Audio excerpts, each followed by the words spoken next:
What's up, beautiful people? Today we're going to be checking out Spotify lost money on Meghan Markle's podcast. Let's get to it. Spotify. There's a bit of a purge. They're slashing 200 jobs. We talked about earlier this week how Jamil Hill was among one of the podcasts that were not going to be renewed. It seems like capitalism is a thing, and Spotify wants to make money, and so it's nice to have all of these brands and pay all these people money they don't deserve.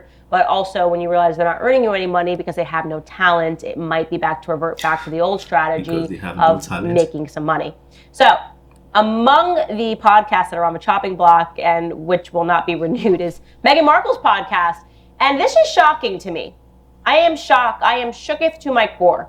She's so talented, Meghan Markle. And when they decided to sign a $25 million deal with her, I hope that person who made that decision has subsequently been fired, for her Archetypes podcast, I went and I listened to it, and I don't see how any woman wakes up in the morning and doesn't put this on first thing. Like, I don't know who doesn't want to hear Meghan talking to them every single day. So I'm bringing you a snippet. I'm bringing you guys a snippet so that you can see what you are missing. Maybe we can get her numbers up so high that they come back to her with the deal. Take a listen to Meghan's podcast.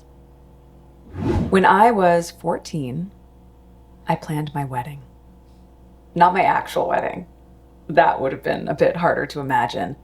This wedding was an assignment for my Religion 2 class in Catholic school. At no point could you say, nope, my dream for the future is to be single.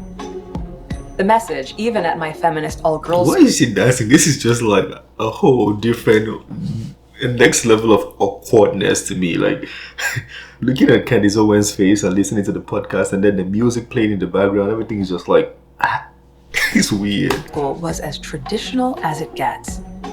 First comes love, then comes marriage. Every single episode is exactly that. It's Meghan acting. I don't even think that they understood what a podcast is supposed to be. It's Meghan acting, and when I was a little girl, and she tells a story about something that was totally normal, and then reminds you that somewhere in this totally normal story, like she had a class and she's supposed to fantasize about her wedding, that she really realized that she was a victim. And in this circumstance, she realized that, oh my God, why are you telling all these women to get married? Let's forget the fact that she literally married a prince, which is like something that happens in a Disney movie. She wants to show that she realizes the trauma on this. Then she invites a guest to talk about how women are suffering. So it's not that shocking to understand why this failed, because again, it wasn't a podcast. It was a weird woman acting out her old middle school diary entries. It sounded like these things people sleep to. Is it ASMR? I don't know what that thing is called, but I see people, like women talk and then they type the keyboard, which is weird. A lot of lives on TikTok. I don't know why TikTok is showing me all of those things, because I don't watch it, but for some reason TikTok keeps recommending it to me. And then expecting people to simply listen because of who she married. Meghan doesn't seem to have that much talent, but she did work on that BLM scam. She caught the moment. They wrote her a huge check thinking that it was going to be big, and they failed. So might I recommend Spotify in the future to hire talented people? We discussed them getting rid of Jamil Hill. She just keep pushing on the point that she's not talented. Why are you doing that to her? That's your black sister. Wondered, what was she talking about in her podcast? Like, why was her podcast so low on the charts? I'm sure she was interesting and thought-provoking.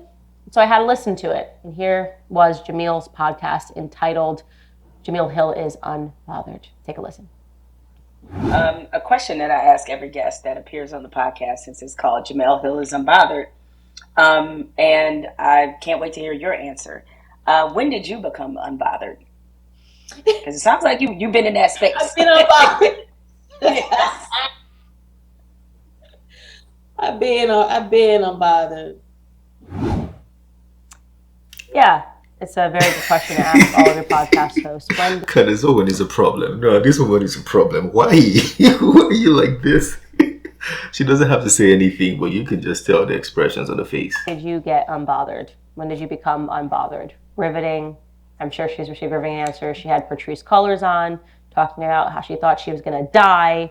because of right-wing individuals. Essentially exactly what you thought these podcast episodes were for these individuals. One, race baiting. The second one, about how she's perpetually been a victim, when in fact, actually her life was really chummy and she literally married a prince.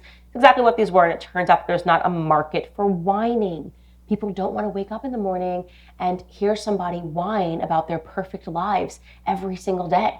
And so Spotify is deciding not to renew these audio deals. And hopefully in the future, they have learned a lesson and others will be inspired to just hire people based on the merit of their ideas and the merit of their talent. Anyways, that was a good video by Candace Owens. Let me know your thoughts on that one. If you think it was a good idea that Spotify is taking away Meghan Markle's podcast, if you used to listen to it, tell me. If you totally hated it, also share in the comment section.